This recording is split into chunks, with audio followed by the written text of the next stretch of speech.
most accurate forecast. Temperatures making a nice comeback today in the low mid 70s out there right now. Some spots getting into the mid to upper 70s in the state. 70 still in Parkton, 75 Lithicum, 72 Aberdeen, 72 in Centerville, and across the state looks good. Even Ocean City right now 71 degrees. Much more spring-like, much more seasonable than the unseasonably cool and rainy stretch we've been dealing with as we went into the weekend and even right up until about Mother's Day when we finally got some clearing out there. Cool in Deep Creek Lake at 59, but that's really the only cool spot in the state. Northwesterly flow, but it's not bringing in particularly cool air. It's refreshing though. It is dry out there, comfortable conditions. Our dew point moisture levels in the 40s. That is very comfortable. Anytime you're below 60, especially below 50, it feels good. And that's going to continue tonight and into the overnight hours and even into the day tomorrow. Humidity stays very reasonable.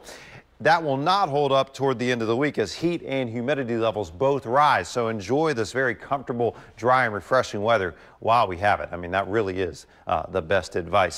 Statistics not in quite yet for today, but we can tell you normal would be 74, and I think it's going to end up being pretty close to that officially out at BWI. 74 right now at the dew point of 41 degrees, northwest winds at 18. You can see that did create a chop, to say the least, out here on the Chesapeake and even on the Severn River. So it was blowing, especially along the water, but overall this was a comfortable and beautiful day out there across the state. Take a look, Maryland's most powerful radar right now. We don't find much. It is clear locally. I mean, you talk about crystal clear. That's exactly what we have.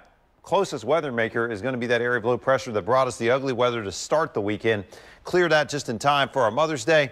That was great news. Now that system churning up here toward the northern part of New England and up into the Halifax area. So still some rain wrapping around the back edge of this thing, even into Boston and even pretty close to New York City here. So if your travel plans take you in a direction of the northeast, this is going to be your one sort of travel trouble spot on the map. Do keep that in mind. Otherwise, Futurecast showing basically more clear, dry weather into your Tuesday afternoon.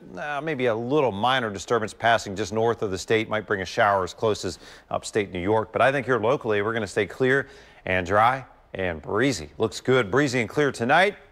Upper 50s first thing in the morning. A bit of a cool start, but blazing sunshine will allow things to heat up pretty nicely. You can see we'll start around 58, but then we'll climb to 68 or so by just 10 o'clock. This is going to be a rapid warm-up tomorrow.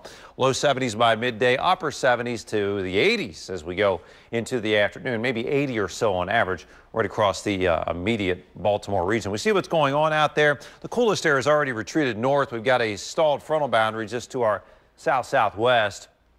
And the warmer air is out there just south of this boundary. So this is the air we're going to be getting into. And what will happen is this front will lift north.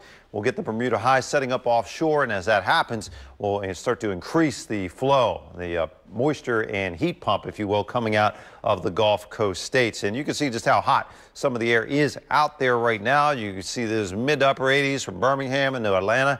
And 90 in Charleston, South Carolina. We, in fact, have a chance to get to 90 around here as we push past tomorrow and into the Wednesday and Thursday time frame. So hotter air building and headed in our direction. What a shift from the unseasonably cool temps we've been dealing with. As we look ahead, you can see tomorrow, beautiful day, just a little above average, but then 90 to 92, both Wednesday and Thursday. Significant warm up on tap there. We think breezy as we finish out the week. A front should pass through the area. Right now, we'll call for a little bit of increased cloud cover over the Preakness weekend, but it appears to be generally rain-free once we get through Friday. But stay tuned on that as always. We'll be all eyes on the Preakness forecast as we get closer. Been a couple of years for the Preakness, hoping to get a good one in. Yeah. Look who's back, our sleep-deprived new papa. Yeah. How's it? See, what do you average? 2-3 hours of sleep? I don't know. I don't know. I tell you, it was.